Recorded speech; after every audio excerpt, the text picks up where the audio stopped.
Dry January, or ditching alcohol the entire first month of the year, is expected to be bigger than ever. 1 in 5 people in the UK who drink alcohol said they were planning to take part. Now that's according to Alcohol Change UK. The charity behind Dry January says the benefits can be huge. Joining us now is Dr. Richard Piper, the CEO of Alcohol Change UK. Now, Richard, we're already well into the month of January. What would be your advice for someone who started Dry January, but then slipped and had a drink? What you're trying to do with Dry January, what you're really trying to do is learn. So if you find yourself that you've had a drink, you really don't want to beat yourself up about that, because actually what you want to be doing is reflecting on what happened.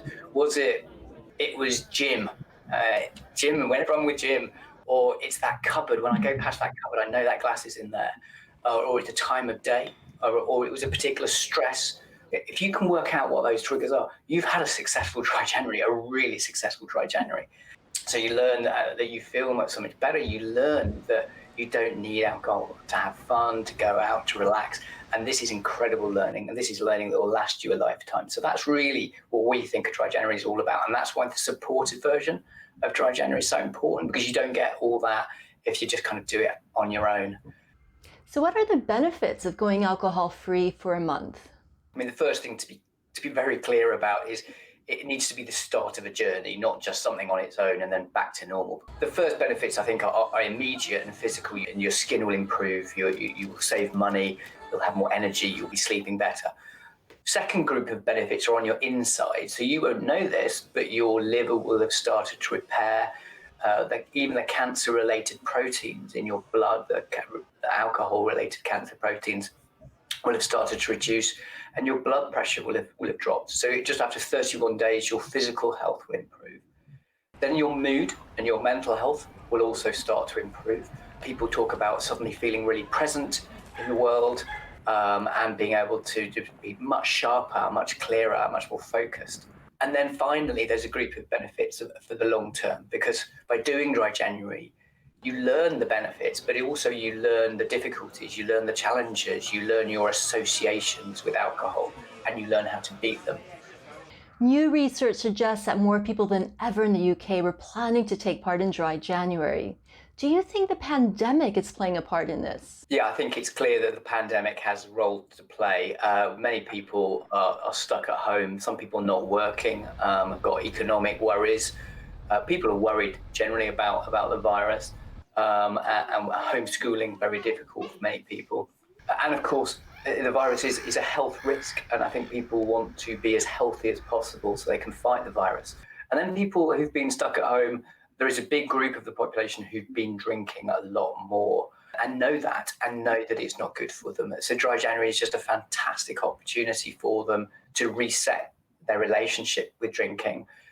Many people associate drinking with going out and with meeting friends. How do you cope in those situations without alcohol?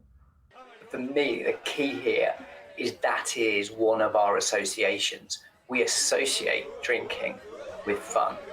And in particular, the drink that we're drinking has to contain alcohol, we think, to have fun. And it turns out it just isn't true. It's a lie, really. It's been sold to us, but it's not true.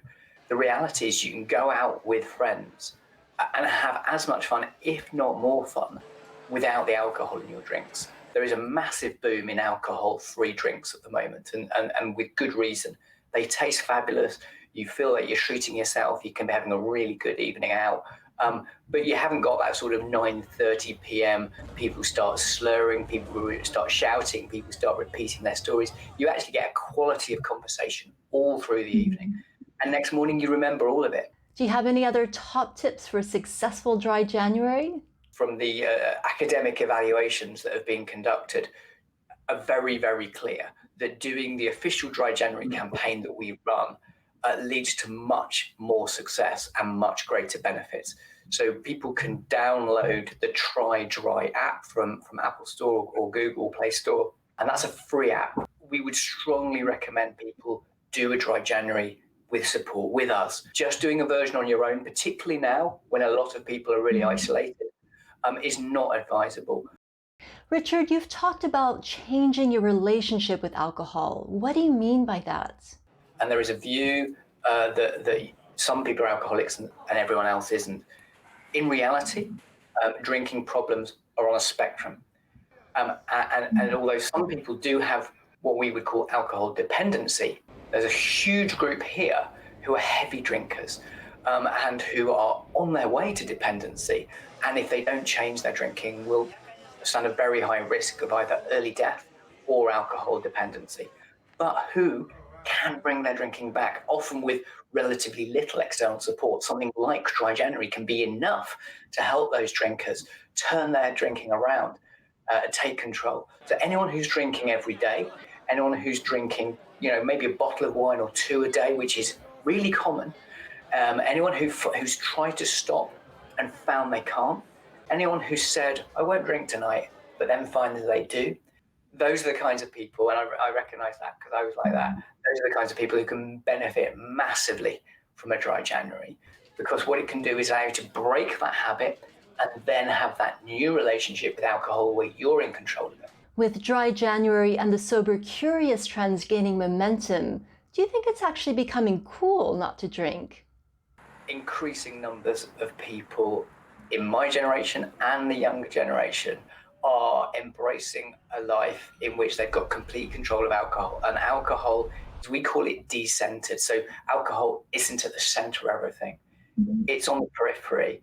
And that group of people, I think, feel really empowered by that process. And I think that's really valuable. And of course, their health is going to take huge benefit.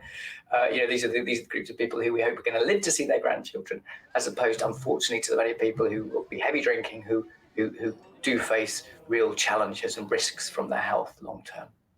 It's Dr. Richard Piper from Alcohol Change UK.